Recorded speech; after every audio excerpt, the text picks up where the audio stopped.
Los profesionales de los medios de comunicación han jugado un papel fundamental en la historia de la sociedad y de la democracia mexicanas. Pero ahora más que nunca, el periodismo se ha vuelto una profesión de alto riesgo. La oleada de asesinatos a periodistas nos ha mandado un mensaje clarísimo. Nadie está a salvo, pero también ha impuesto la sensación de que hay que guardar silencio, quedarnos callados. Esto es Levadura. Levantemos voces, levantemos ánimos, comenzamos. Hola a todos y bienvenidos a Levadura. En esta ocasión nuestro programa se llama Libertad de Expresión y tenemos el honor de estar acompañados de Melba Frutos, periodista, representante de la Red de Periodistas del Noreste. Gracias. Gracias, Melba. Y está también Daniela Mendoza, periodista, articulista y jefa de información de Milenio Monterrey. Gracias. Gracias, Daniela. Bueno, y quisiera comenzar la charla con ustedes con respecto a los medios de comunicación y la libertad de expresión, que es nuestro tema. ¿Cuál creen ustedes que es el papel de los medios de comunicación en una sociedad como México? ¿Cuál sería el papel? ¿Qué es lo que se espera socialmente de los medios de comunicación? Daniela. Creo que lo que se espera de los medios de comunicación es que seamos capaces de dar a conocer la información, la realidad de lo que sucede en nuestro país.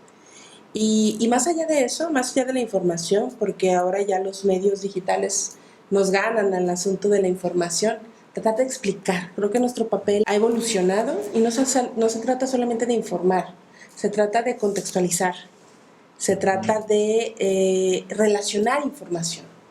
Creo que ese es el papel que debemos estar jugando actualmente en nuestro país, no solamente dar a conocer, sino también poner en contexto, dar una perspectiva y darle al ciudadano todas las herramientas para que juzgue por su cuenta y determine y tome las decisiones más adecuadas para su vida. Melba, ¿tú qué piensas? Así es, coincido totalmente y contar esa verdad que no quieren que se sepa, ir más allá de lo que solo nos dice la red social y nos informa, pues no sé, de cualquier hecho o suceso, cualquier cosa que pasa en la comunidad. Aparte de ir más allá y contar esa verdad de que hay atrás de esa plaza que se inauguró, contar cuánto se gastó realmente, contar quién la hizo, ir más allá de solo esa información que nos dan y que quieren que solo sepamos eso, ¿no? Para abrir los ojos a la comunidad, como dice Daniela, que darle herramientas a la comunidad para poder opinar. Ahora, todos hemos escuchado hablar de la expresión el cuarto poder. Quisiera que ustedes me dijeran a qué se refiere la expresión el cuarto poder y exactamente qué es lo que describe. Melba. Bueno, se supone que el poder es el poder de la verdad que tienen los medios de comunicación para empoderar a la ciudadanía, ¿no? Con esa información, con esa verdad que se va a contar. Es el poder que da, eso es, empoderarte, eso significa, en teoría, decir el cuarto poder. Ahora vamos con la realidad. Daniel. Pues es conocer para saber. La información es poder. Creo que es la traducción más literal, ¿no? La información, el conocer da poder, pero no necesariamente este poder, este concepto que tenemos tan retorcido del poder. Yo creo que pudiéramos o debiéramos modificarlo más para esta situación de empoderamiento, más allá del ejercicio del poder. ¿Del poder para quién, por ejemplo? ¿Quién es el que va a usar ese poder? ¿Quién es el que va a usar ese poder? Definitivamente el manejo de la información y el tener una mirada más amplia de lo que sucede, sí le da al periodista y al medio de comunicación ciertas ventajas sobre el resto de la población. Okay. El punto es en qué o cómo utilizas esas ventajas. Porque probablemente y por lo general el periodista las va a utilizar para dar a conocer más información, para dar una perspectiva más amplia. Pero creo que algo que no debemos olvidar en este contexto es que las empresas mediáticas son negocios y son privadas y son empresas y buscan una ganancia.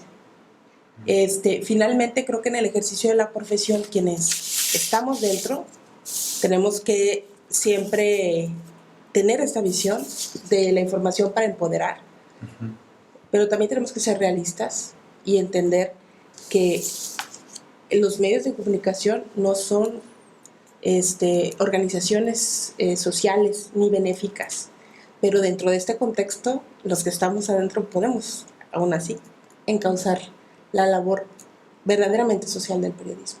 Ok, entonces hace un momento, Melba, tú decías, se supone que sí tendría que ser, pero no es así. ¿En México podemos decir que los medios de comunicación ejercen el cuarto poder o son el cuarto poder? No. ¿Por qué no? Pues ya sabemos cómo está la situación del periodismo en México, cuando no se ve amenazado, se ve amordazado. Hay un alto nivel de silenciamiento. sí. Entonces, no viene a representar, para mi manera de ver, no existe ese poder de los medios de comunicación. Y ahí ha habido etapas, periodos como el que estamos viviendo ahorita, en el que más que nunca no existe. Okay. Hay una impunidad tan grande en la agresión a los periodistas y a los medios de comunicación. Hay una impunidad tan grande que cada vez están afectando más el poder ejercer un periodismo real y libre, ya sea por intereses, ya sea con violencia. De muchas maneras silencia al periodismo en varios niveles, no nada más al periodista de a pie, ¿no? O sea, en varios niveles está pasando esto. Yo quisiera agregar algo a ese punto. Cuando se habla de la expresión cuarto poder, se alude a los tres poderes del Estado, claro, y la información como un cuarto poder. Pero actualmente yo ni siquiera veo la fortaleza de esos tres poderes, mucho menos podemos hablar de un cuarto. Yo creo que esos tres poderes en nuestro país están completamente inmersos en una dinámica donde el principal poder es el de la delincuencia organizada. Y por lo tanto ya no podemos hablar de un primero, segundo, tercero, mucho menos de un cuarto poder como tal en la estructura. Creo que todo está muy contaminado, por decirlo de algún modo, y que el ejercicio del periodismo y el riesgo en el ejercicio del periodismo es una muestra de qué tan contaminado está toda nuestra estructura de poder. En ese sentido, la expresión cuarto poder aplicaría para sociedades democráticas en estados funcionales.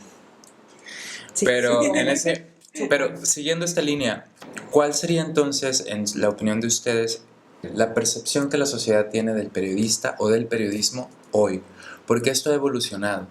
En algunas épocas la gente desconfiaba de los periodistas porque había una línea muy clara, ¿no? Sí. Y de pronto vivimos una especie de tiempo de periodismo de investigación bastante fructífera a comparación de otras épocas. Ajá. Sin embargo, está esto que tú mencionas, ¿no? Que el periodista ahora está en peligro constante. Sí. Entonces, ¿cómo podemos matizar estas características propias del momento actual? Mira, yo siento que los hechos violentos contra periodistas recientes, hablo de Goyo para acá, que será hace 3 años, y para ponerle la cereza al pastel, por así decirlo, viene a pasar lo de Javier. Ahí es cuando la gente, siento yo, es mi percepción personal, que ahí la gente como que le dio un chispazo de realidad y de decir, ¿qué está pasando con los periodistas? ¿Qué les están haciendo los periodistas? Cuando pasa lo de Goyo, cuando pasa lo de Rubén, cuando pasa lo de Regina, cuando pasa todo esto, desde el inicio de la administración de Peña Nieto, que empezaron a matar periodistas y a agredir periodistas, como Duarte en Veracruz, la gente seguía en su indiferencia. Viene a pasar ahora uno y otro y otro y otro, y viene a pasar lo de Javier, un periodista tan querido, tan mencionado, tan de la gente.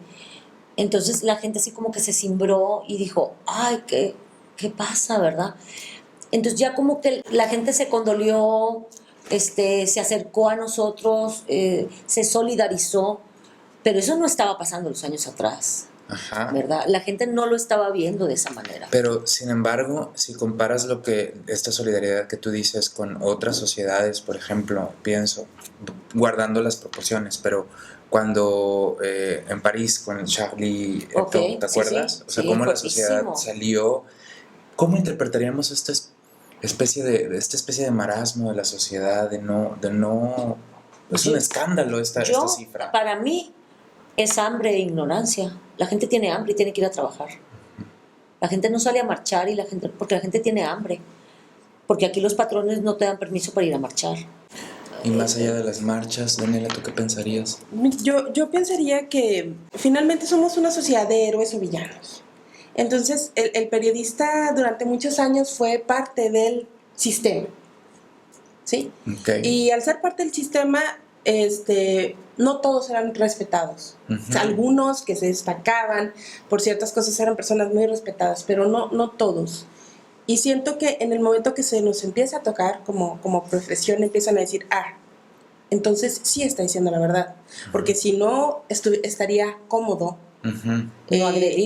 No agredido. Y además, y yo creo que esto hay que hilarlo, no estaría tan vulnerable. Porque finalmente los periodistas estamos vulnerables con respecto incluso hasta de nuestros propios jefes, ¿no? Cuando han visto salir a marchar algún dueño de medios de comunicación o que se conduela por alguna de estas pérdidas. Creo que es muy, muy poco, ¿no? Creo que la gente nos empieza a ver de otro modo y dice, están en riesgo porque están diciendo la verdad. Sí. Y empieza a haber un poquito más de confianza, pero creo que hay como siempre este discurso, ¿no? De corruptos. Es difícil. Un maniqueísmo, buenos o malos. Sí, y creo que los mexicanos somos así. O sea, queremos gobernantes muy buenos y si no son muy buenos, no sirven para nada. Es igual con nuestras policías, ¿no? Todos corruptos, nuestros abogados, todos corruptos. Creo que no sabemos tener un punto medio, pero es parte de nuestra falta de formación y por eso yo creo que nuestro oficio es tan relevante, porque nosotros tenemos que dotar de esa información para que la gente se haga una conciencia crítica y entonces ya no sea blanco y negro, sino que pueda haber todos estos matices. Melba, tú que te interrumpí tantito, sí. Decías, por ejemplo, el papel el hambre, la ignorancia.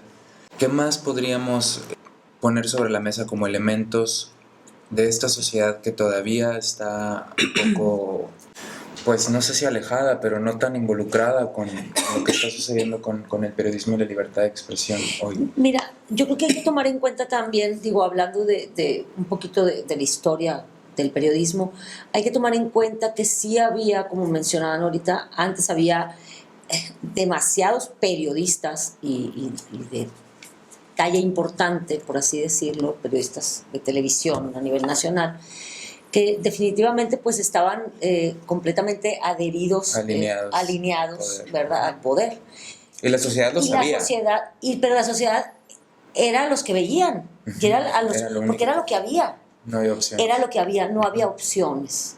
No había más opciones más que los medios oficiales, como algunos también periódicos de talla nacional, que muy oficialistas, y era lo que había. Cada vez, yo creo que además de que hay medios de comunicación, incluso locales, bastante, no diría que completamente imparciales, pero de un punto medio, como menciona Daniela, ¿no? Los hay aquí. Pero luego vienen a surgir los portales de información, ¿verdad? Estos nuevos portales, como Sin Embargo, como Animal Político, como Aristegui, como todos estos, ¿no? Y en donde hay muchos de esos portales hacen periodismo de investigación, hacen buen periodismo.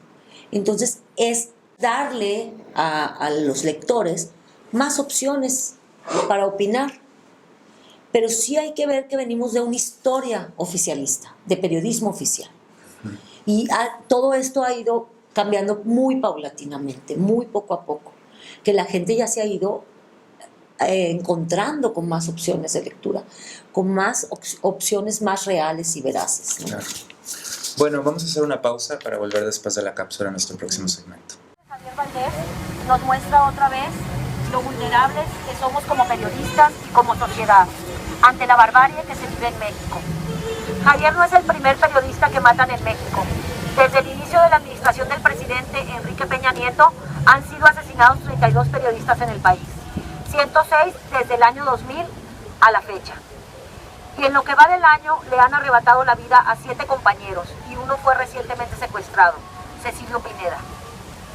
Recordamos a Maximino Rodríguez, Filiberto Álvarez, Ricardo Monlui, Miroslava Bridge, Jonathan Rodríguez, Javier Valdés.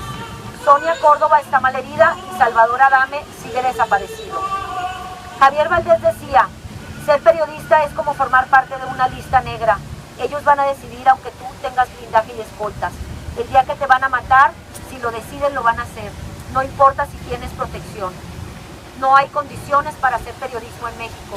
Las balas pasan demasiado cerca. No es que el cobarde asesinato de Javier Valdés sea más importante que el del resto de nuestros compañeros o de las miles de víctimas de la violencia civiles y activistas defensores de derechos humanos. Se trata más bien de que la ejecución de quien se dedicaba a denunciar el narco fue la gota que derramó el vaso. Javier no solo era un magnífico periodista, honesto, libre y crítico, era un excelente compañero. A todos los que le pedíamos apoyo, nos abría los brazos y su corazón, nos compartía sus conocimientos. Fue la voz de las víctimas, fue quien les dio nombre y rostro. En cada una de sus historias prestó su bella pluma y un cachito de su vida. Como periodista, en cada estado del país se vive diariamente una lucha contracorriente. Agresiones verbales, censura, autocensura, intimidación, secuestros, advertencias, agresiones físicas, asesinatos. Pero eso no es todo. Los periodistas además nos encontramos con otro tipo de ataques. La falta de condiciones laborales, bajos salarios y ausencia de prestaciones. Como estocada lo anterior, muchas veces carecemos del apoyo de la ciudadanía. Informar y ser informado es un derecho. Por eso les pedimos a nuestros hermanos, padres, hijos, vecinos, amigos, que también se sientan agraviados. Sin periodismo no hay verdad, sin verdad no hay democracia. Es momento de que todos juntos, los agraviados, levantemos la voz y gritemos por justicia, porque no nos callen y no nos quiten nuestro derecho a conocer la verdad. Como decía Javier Valdés, encabrónense con nosotros, exijan con nosotros. Les pedimos su apoyo a nuestra causa, que es la causa de todos, rechazar la masacre que estamos viviendo. A las autoridades federales y estatales de todo México, les exigimos que encuentren a los responsables de los asesinatos de los periodistas mexicanos, pero no solo a los autores materiales, como lo han venido haciendo en algunos pocos casos. Queremos que den con los autores intelectuales, esos que se esconden detrás del poderío, y queremos que sean juzgados conforme a la ley. A la sociedad le pedimos una vez más, duélete con nosotros, encabrónate con nosotros, grita y no permites que nos callen, porque si seguimos sordos y mudos, un día ya no habrá más medios de comunicación, nadie más querrá informar y no te enterarás de la corrupción e impunidad que reina en este lugar. Como dijo el poeta inglés John Donne, ninguna persona es una isla. La muerte de cualquiera nos afecta, porque me encuentro unido a toda una humanidad. Por eso nunca preguntes por quién doblan las campanas, porque doblan por ti. Ya basta de balas, las balas no me callan, alzan mi grito. Nos están matando. Gracias. Estamos de vuelta y bueno, ligando con el segmento anterior, el tema del presente, nos quedamos con una conclusión que me parece está sobre la mesa y hay que nombrarla. La relación de la libertad de expresión, del ejercicio del periodismo y de la democracia, ¿no? Daniela. Sí, lo que comentaba es esto, ¿no? Finalmente nuestro periodismo es tan incipiente como nuestra democracia. Hemos ido creciendo a la par y mientras se van buscando nuevos modelos democráticos, nuevos modos de participación ciudadana, también el periodismo va evolucionando a la par. O sea, finalmente tenemos la misma posibilidad de mejorar como tenemos la misma posibilidad de corrompernos, ¿no? Pero creo que finalmente es parte de la evolución y se le debe, y realmente tendría que estar justamente así, y en un crecimiento paralelo.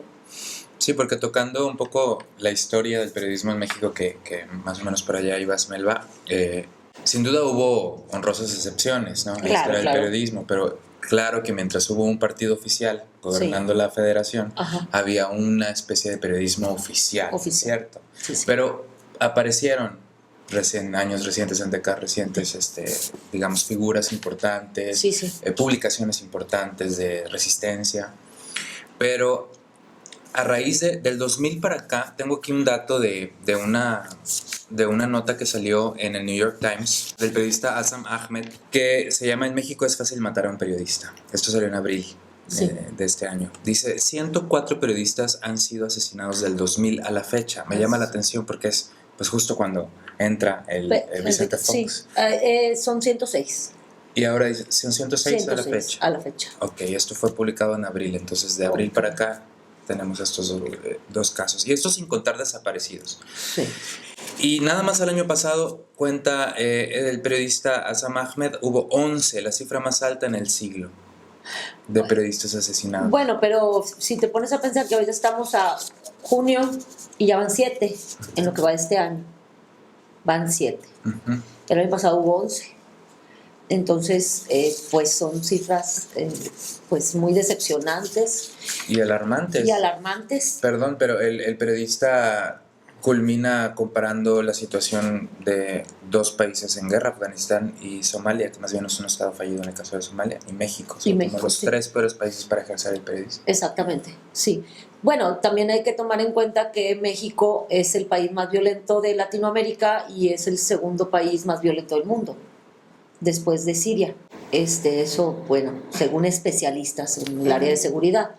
Ahora, imagínate, para ejercer el periodismo, pues estamos en una guerra sin frente, porque si estás en un país en el que está en guerra, declarado guerra, o como si fuera, o bien una guerra civil, pues hay un frente, ¿no?, en donde están disparando y ya sabes por dónde viene la bala. Aquí no, aquí los periodistas salen a la guerra sin armas, salen a cubrir los compañeros de Reynosa, de Ciudad Victoria, de Matamoros, de Nuevo Laredo, salen a cubrir los hechos delictivos y las balas vuelan por todos lados. Lo mismo pasa aquí, pero de una manera mucho menor, y mucho menor a como pasado del 2008 al 2012, 2013, que estuvo la situación muy fuerte aquí. Uh-huh. Entonces, si no hay garantías, no hay absolutamente de dónde el periodista pueda agarrarse, ¿no? Y pueda defenderse, protegerse. Yo quisiera llamar la atención también a otras cifras y hacer una relación con un dato específico. Porque, bueno, artículo 19 señala 397 agresiones a periodistas desde el 2000 al 2015. Agresiones en general. Sí, no, al 2015. Acoso. Uh-huh. Sí, y habla también de 23 desaparecidos del año 2000 a la fecha. También señala que del 2006 al 2016 hubo 57 ataques contra medios de comunicación. Cuando hablamos de ataques con explosivos. Okay. Nada más aquí en Nuevo León. De hecho, 11 en Tamaulipas, 10 en Coahuila y 9 en Nuevo León. Todavía en 2009 y 2011 el norte y sus ediciones suburbanas, multimedios, Televisa. Sufrieron ataques. Claro. Y creo que son cosas que a lo mejor se vieron en su momento.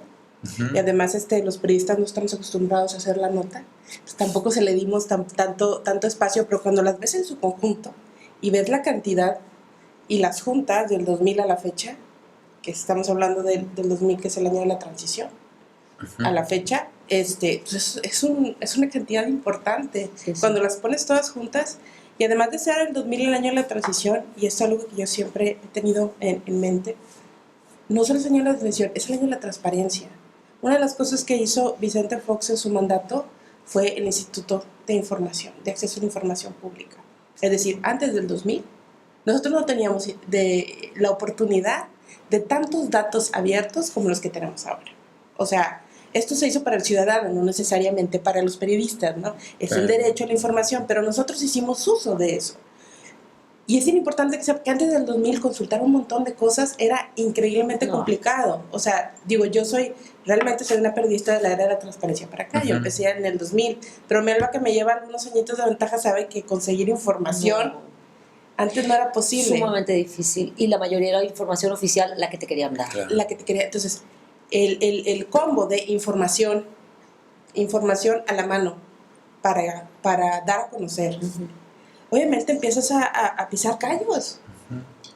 Tienes acceso a datos, a números, a estadísticas que antes no tenías. El gobierno de Vicente Fox, el gobierno panista de Vicente Fox, que fue quien lo entregó de algún modo, pero ya era una necesidad una presión internacional, o sea, no, tampoco sé, así como que la venía del... No, gracias. Sí. Muchas gracias, señor expresidente. Pues era lo que Tampoco, tenía, era lo que tenía que Era hacer. lo que tenía que hacer, Ujú. pero también recordemos que en esos años, pues, solamente la presidencia, todos los gobiernos municipales, estaban todavía en manos de la mayoría del PRI. Ujú. Entonces, esos gobiernos municipales también estuvieron obligados a la transparencia. Y los ataques, yo creo que tenemos que relacionar esto. Periodismo, Mientras más democracia. información Ujú. tenemos, Ajá. mientras más información damos a conocer, más Agresiones. vulnerables y más agredidos nos volvemos a ver. Bueno, entonces habría que hablar de otros tipos de violencia. Como sabemos, la violencia se manifiesta de muchas maneras. ¿Cuáles son las condiciones laborales y precarias? ¿Cuáles son las condiciones laborales del periodista hoy? Precisamente. Justamente por lo que estabas mencionando, de Sí. no, sí, pareciera que estamos en guerra, pero no hay condiciones laborales de protección. No hay protección. Cuando se vino la época álgida de inseguridad aquí, los periodistas salían a trabajar, tuvieron que aprender ellos mismos a protegerse, a acompañarse. Ya no buscaban, como platicábamos hace rato, ya no buscaban la exclusiva. Pues lo típico de los que yo que trabajé tanto tiempo, la nota roja, pues tú te apuras a llegar antes que los demás al lugar del accidente, a tener mejor la foto, o tú nada más tú traer tal o cual dato y muy celoso de tu información. Cuando viene toda esta ola de violencia, los periodistas empezaron a trabajar en grupos, juntos. Ya no me importa llegar antes que tú. Vamos a llegar juntos, varios, en caravanas, incluso en carros, sobre todo si era muy a las afueras de la ciudad, del área metropolitana. Te esperabas a que llegaran los encargados de los cuerpos de seguridad para vigilar, acordonar, proteger el área, y ya llegabas tú. Pero tú como periodista, y tú ideamos eso juntos. Nadie nos lo enseñó, nadie nos llevó a un taller, nos dieron un manual, no, nadie. Un protocolo de acción. Nadie me dio un chaleco antibalas. Aquí solo un periódico, un canal, le dieron chalecos antibalas a sus periodistas de Nota Roja. Y 2, 3 corresponsales que tenemos que son de Reuters y agencias internacionales, también a ellos los llevaron a curso, al de Reuters y a varios de agencias extranjeras, los llevaron a cursos para que siguieran protocolos de protección y todo esto. Aquí no, aquí es ve y tráeme la nota, y vas y me la traes. Oye, es que no se puede, que mira, no quiero, es que quiero la foto. Entonces, sí se dieron un poco, ¿no? Los editores y los dueños de los medios, para tampoco arriesgar tanto a tu periodista, pero sí definitivamente las condiciones no las hay. Y como te digo, estás en una guerra sin frente, te llegan los balazos por donde sea, te pasa algo y ha habido información de compañeros que les han pasado situaciones y las empresas no han respondido. Las empresas no responden, es de los medios laborales más ingratos. ¿A cuánto aspira ganar un egresado para empezar a trabajar en periodismo? Híjole, qué triste. Yo les digo a mis alumnos que cuando entraron a la carrera hicieron un voto de pobreza. Y la ventaja es que no tiene que ser de castidad, entonces bueno, ahí se compensan algunas Nada cosas. más de pobreza. Pero nada más de pobreza. Y lo digo porque es muy difícil ganar un salario que te permita mantener una familia como periodista. La gente dirá, bueno, todos los mexicanos estamos así, todos estamos batallando. Pero finalmente, cuando arriesgas tu vida y cuando tienes poco tiempo, cuando además entregas gran parte de tu tiempo, de Jornadas tus laborales. jornadas laborales, uno es reportero 24/7. O sea, te despiertan con algo y no necesariamente tienes que ir, pero simple y sencillamente que te ha llegado el mensaje porque algo sucedió y mañana vas a tener que hacerlo, ya tu sueño se interrumpió, entonces ya estás trabajando horas extras, digámoslo de algún modo, ¿no? Y sí es muy, muy complicado que realmente las empresas paguen poco y aparte cada vez busquen pagar menos, ¿no?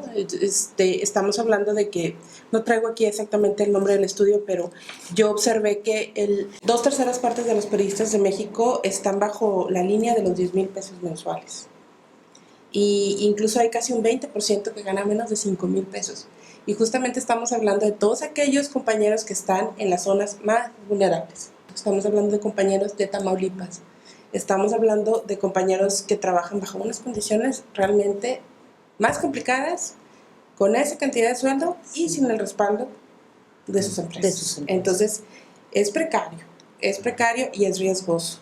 Y creo que si bien te va, puedes aspirar a un sueldo superior a los 10,000 pesos, solamente una tercera parte de quienes ejercemos la profesión. ¿Y esto ha venido mejorando o ha venido empeorando? Empeorando. Yo considero que ha venido empeorando. Los sueldos han ido cada vez reduciéndose más. Pasa que con el boom de las redes sociales y con la crisis que venimos enfrentando de unos años para acá con más ahínco, pero añádele el boom de las redes sociales, los periódicos y en general los medios de comunicación han despedido a los antiguos empleados que tenían sueldos un poquito más decentes, se han ido deshaciendo de ellos y están contratando mano de obra barata, por decirlo de alguna manera. Chavos más jóvenes que van saliendo y que, con tal de empezar a trabajar, pues aceptan un sueldo de 10,000 pesos, si bien les va, de 9,000, de 8,000 pesos al mes, que además te cargan la mano con más cosas, porque ya además eres un reportero multimedia, ¿verdad? Tienes que hacer muchas cosas a la vez. Pero todo esto porque con el nacimiento de las redes sociales, pues hay muchos medios de comunicación. Uh-huh. Entonces ya no es el periodicote nada más y el hermano y el primo y el sobrino, no. Ahora hay cientos de medios de comunicación. Entonces ya el periodicote ya no es el periodicote que era, ¿verdad? Ya sus anuncios ya no se venden igual que antes, ¿verdad? Si te fijas, los avisos de ocasiones, ¿te acuerdas que eran, uh-huh. A mí me tocó en la etapa de hace como 20 años, que era un libro así, ¿verdad? Y ahorita los avisos de ocasión es una cosa así. Y es de lo que viven los medios de comunicación. Entonces, ¿qué hacen? Pues corro gente y a la que contrato, que es muy poquita, y a la que le cargo la mano, le pago mucho menos. Yo platicando con compañeros de Veracruz, ahorita que comentaba Daniela, si es cierto, el año pasado tuvimos una presentación en el Senado de la República, precisamente el Día de la Libertad de Expresión, y ella platicaba que les pagan en Veracruz 600 pesos a la semana. 600 pesos a la semana. Y tienen que llevar 10 notas diarias. Claro, hablaba de 2 o 3 medios en específico, ¿no? No todos. Ella decía, yo no gano eso, pero tengo muchos, dice, la mayoría de mis compañeros. Así ganan. Dices, ¿qué haces con 600 pesos a la semana? Nada, no haces nada. Entonces dice, por eso vienen muchos, ella obviamente nunca mencionó nombres ni nada, pero por eso vienen muchos luego a corromperse. Uh-huh. De eso trataremos en el siguiente segmento justamente. Okay. Vamos a hacer una pausa y volvemos.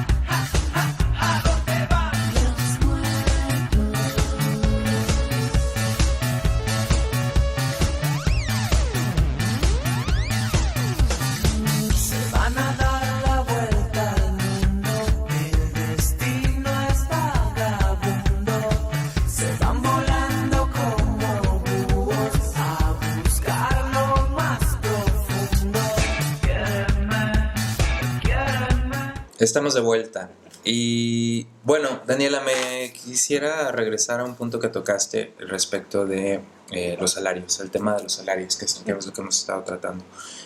¿Cómo se relaciona esto o estas condiciones tan difíciles con la calidad de la información y con la libertad de expresión? ¿Tú crees que hay una relación? Sí, yo creo que es evidente. Finalmente, si tienes poco salario y mucho trabajo, la calidad de lo que puedas hacer se va a ver comprometida, siempre se va a ver comprometida. Porque finalmente, si tienes un salario como algún reportero, compañero de Veracruz, de 600 pesos a la semana, tienes que tener otro trabajo, tienes que tener otra fuente de ingresos. Mientras más te dividas como persona, pues va a ir perdiendo la calidad de tu trabajo. Tu capacidad, tu propia capacitación vas a tener menos conocimientos si tienes menos recursos para acceder a ellos. Y yo creo que tiene mucho que ver y está directamente relacionado. Cuando no hay un buen salario, la preparación del periodista disminuye y no está en capacidad de hacer la misma labor que podría hacer con un salario que le permitiera únicamente tener ese empleo, ¿no? Dedicarle su 100%. Claro. ¿Tú qué piensas, Melba, de esto? Sí, bueno, yo digo que sí está estrechamente relacionado. Es la capacidad, es como el niño que se va sin desayunar a la escuela, pues no va a rendir, ¿no? O sea, es exactamente lo mismo. No tienes dinero, no ganas bien y no das el 100 y no vas a ser lo suficientemente honesto en tu ejercicio periodístico. Y como te mencionaba, puede muy fácil llegar a corromperse esa persona, ¿verdad? Por eso se quejaban algunos periodistas, honestos periodistas de Veracruz o de algunos otros estados como Chihuahua. Oye, pero ¿por qué van a las posadas con Duarte? Pues si es un agresor de periodistas. Van a las posadas y les rifa un carro, por un decir, ¿no? O les rifa no sé qué, le dio una tele, le dio... Pues discúlpame, pero es que ese periodista gana 600 pesos a la semana. Pero ¿qué pasa ahí? Te comprometes. Tomas un carro, tomas una tele, tomas un horno de microondas y te comprometes. Y tu veracidad, ya no es la misma para escribir.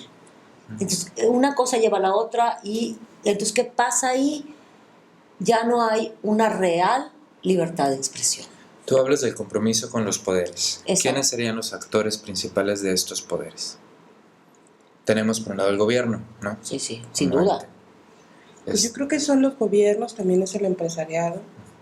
Básicamente, creo que son los principales, ¿no? Y en el Depende del empresariado. sector, porque en otros lados es el narco. Ah, bueno, entonces ¿Verdad? vamos a hablar parte por parte. ¿Qué les parece? Sí. En el caso de los empresarios, porque ya tocaste un poco el tema de gobierno, si quieres, después volvemos. ¿Cómo es la relación o qué relación existe entre periodistas, empresarios y la libertad de expresión? Creo que aquí hay que ser bien específicos. Es muy pocas veces que en el sistema empresarial el trato es directamente con el periodista. Por lo general el trato es con el jefe del periodista, ¿sí? Cuando tú llegas a ese punto o tú quizás estás en esa área de cobertura, mucho del trabajo que haces, sobre todo de tu cobertura, digamos, un evento, una entrevista, etcétera, a veces sí está muy condicionada a circunstancias comerciales. Y creo que eso hay que tenerlo muy, muy claro. El trato de los poderes no es con el periodista, no es con el reportero, no es con el fotógrafo, ni siquiera es con el jefe de información, es con el director comercial o es con el director general, ¿sí? Tú llegas a una entrevista y esa entrevista está pactada. Sí, pactada estoy hablando no que solamente se va a decir una cosa, no, está arreglada desde arriba con el poder empresarial. ¿Por qué? Porque finalmente es ahí donde están los recursos económicos, más allá de los recursos del gobierno. Entonces, el papel del periodista que va a sacar la información es simplemente ese, ir por la información. La relación viene de arriba y eso hay que tenerlo muy, muy en cuenta. No sucede lo mismo en otras áreas como la política, donde la relación del periodista de a pie es más directa con el político que lo es con el empresario. Aparte, la clase empresarial de nuestro país, pues no tiene tratos con periodistas de 10,000 pesos mensuales. Bueno, No, claro. bueno, y también dependerá de la zona del país, ¿no? No es lo mismo el empresariado en Monterrey, que en Guerrero, que en Veracruz, o el gobierno, Así es. o la presencia del narcotráfico. Exactamente, Claro. ¿no? A ver, Hay lugares aquí, en Tamaulipas. En Coahuila la agresión, por llamarlo de alguna manera, viene un poco más del gobierno, ¿no? Igual como aquí con el gobierno estatal, que le da por no querernos a los periodistas, ¿verdad? ¿Quién sabe por qué? ¿Quién sabe por qué? Pero en Tamaulipas es directamente, independientemente de la agresión o lo que pueda surgir entre gobierno y periodistas, el narco es, bueno, la delincuencia organizada, llamémosla así, ¿no? Tienen sus grupos, tienen sus departamentos de comunicación social, en donde te dicen qué vas a publicar y qué no. en donde si trabajas en la sección de cultura o en la sección de deportes o en la sección de espectáculos, es lo mismo que si trabajaras en la sección policíaca. ¿Por qué? Pues porque escribes y ellos te hacen tu advertencia desde que llegas. Te levantan, te golpean, te advierten, te alinean y te dicen qué vas a publicar. Tengo casos documentados, yo he documentado casos para la red de periodistas y hacemos reportes a organizaciones internacionales. He documentado casos en donde un chico cubría sociales esos que vas a las bodas y a los 15 años. Pues le metieron una buena friega porque cubrió el bautizo del hijo de un grupo delictivo, del líder, y no cubrieron el bautizo o la fiesta o la piñata de el hijo del otro capo. Entonces a este muchachito le fue como en feria. Pero él lo mandaron porque era una cuestión comercial, ya ves que se venden esas cosas, sí, esas cosas se venden porque pues tú cubres un 15 años y cobras, ¿no? Bueno, era un chico que cubría sociales. A otro de deportes que también me contó su historia, le pasó exactamente lo mismo. Fue al partido de béisbol del hijo de uno, pero él no iba a cubrir al niño, él iba a cubrir el partido. Pero no publicaron otro partido que hubo del hijo del otro líder de la delincuencia. Y al niño también le fue mal. Allá cubras lo que cubras, seas hombre, seas mujer, tengas 60 años, te digo porque tengo el caso de una señora de 60 años, periodista, que ya no trabaja ahorita, pero en algún tiempo me lo contó, cuando recién le había pasado.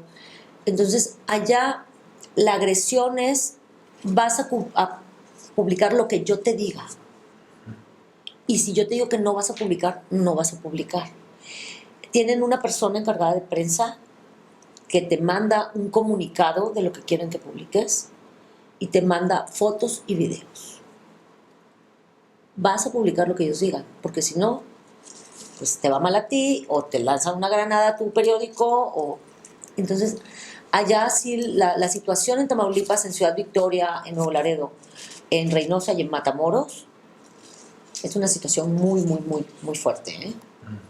¿Y en otras regiones del país qué podemos decir? Pues yo creo que todas tienen sus asegúnes. Finalmente, una cosa es el poder del crimen organizado frontal y evidente, como se vive en Tamaulipas, se puede vivir en Michoacán, se puede vivir en Guerrero. Pero también otra cosa es cuando las estructuras del poder están corruptas. Y finalmente, por eso es que no hay una resolución en los asesinatos de los periodistas. Pues, ¿por qué no sabemos quién lo mató? Porque son los mismos. O sea, no podemos... Empresarios, gobierno y narcotráfico. Sí, no podemos decir, no se investiga, claro que no se va a investigar. ¿Cómo vamos a tener una resolución cuando la estructura del poder está corrupta? Entonces, hay diferentes situaciones relacionadas con el tipo de periodismo, con el tipo de personas y con el Estado en sí. O sea, México es diverso y sus problemas son diversos. En esta ciudad lo que enfrentamos actualmente es el desprestigio de las autoridades estatales. Ahorita lo dijiste un poco en broma, un poco en serio, porque será, ahí hay una ironía, ¿no? Claro. Y hay una ironía que está perfectamente inserta en todas las personas. Que podemos pensar simplemente que es periodista, es corrupto. Entonces, que el gobierno no quiera el periodismo aquí, puede existir esa incómodo. percepción. El periodismo siempre será incómodo para ciertos. El periodismo siempre será incómodo. Pero, por ejemplo, poderes. yo siento que la animadversión que existe actualmente en las autoridades estatales hacia el periodismo también es riesgoso, es bastante riesgoso porque así es como empiezan las cosas. Y no puedo comparar en lo absoluto la situación que viven mis compañeros en Tamaulipas, en Guerrero, o la precariedad que viven en Chiapas en cuanto a los recursos económicos. Sí, claro. No se puede comparar, no hay punto de comparación, pero creo que todos los riesgos deben de ser analizados y todos los riesgos deben de ser evaluados y definidos. En el caso de Nuevo León, ¿tú por qué crees que existe en este momento esta, no sé si tensión, cómo lo llamarías tú, cómo pondrías tú la relación entre el periodismo? Hay una animadversión y yo creo que está realmente fincada en el hecho de que el gobierno anterior gastó demasiado dinero en publicidad Ajá. lo cual a la gente le molestó, evidentemente, porque claro que hay molestia, hay otras necesidades, hay otras prioridades además de la comunicación. Y esto se usó como una bandera. Pero desprestigiar al periodismo y caer en el juego de creérselo también daña la democracia. Claro. ¿A quién le vas a creer? Si ya no le puedes creer al periodista, ¿a quién le vas a creer? Y eso es botín para el político. Eso es botín para el político para decir, no le creas a nadie, solo a mí. O a las redes sociales. Disculpen, con todo el perdón, detrás de las redes sociales puede estar cualquier persona. Uno por lo menos está Dan la cara. Exactamente. Entonces, es perverso y es riesgoso. Muy, muy riesgoso. Porque después ya no va a haber nadie que diga nada. Exacto. O nadie a quien creerle. Y creo que eso también es muy perjudicial para nuestra sociedad. Claro, sin duda. Así es. Y es un síntoma del estado de nuestra democracia. Perdón que vuelva, pero... Sí, sí. Sí, el periodismo aquí, de parte del gobierno, aquí en Nuevo León, hace mucho que no se veía tan amenazado, tan ofendido, tan minimizado, ¿verdad? La manera en que este gobernador trata a los periodistas lo hemos documentado a nivel internacional.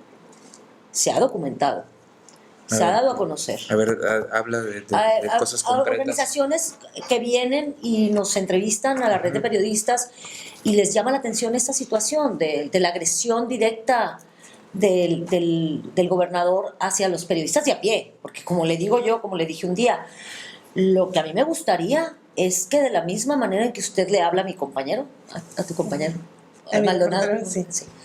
un compañero de ella que lo trae de bajada. Entonces le dije, de esa manera a mí me gustaría que hablara con el dueño del canal o del periódico. No, o sea, yo por mí se lo hubiera dicho de una manera más burda, ¿no? Más grosera, pero pues con los mismos pantalones, ¿no? Con que le ofende a mi compañero de a pie, me gustaría que hablara con los dueños de los canales. No, pues claro que no. Claro que ellos los ve y los saluda. Es una agresión directa contra el de a pie. Y eso a mí no me parece. Porque yo creo que el de a pie no tiene la culpa. El de a pie está trabajando, está haciendo su chamba para comer, para aprender, para crecer, para dar a conocer la verdad.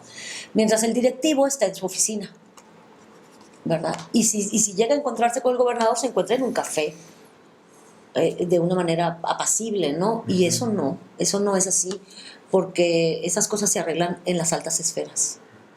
No con nosotros que pues realmente estamos haciendo nuestro trabajo y que queremos contar la verdad. Eso es bastante importante. Claro, entonces podría decirse que este disque conflicto de ya no vamos a dar dinero para la publicidad y no sé qué, esconde en realidad otras cosas un poquito más profundas o un poquito más oscuras.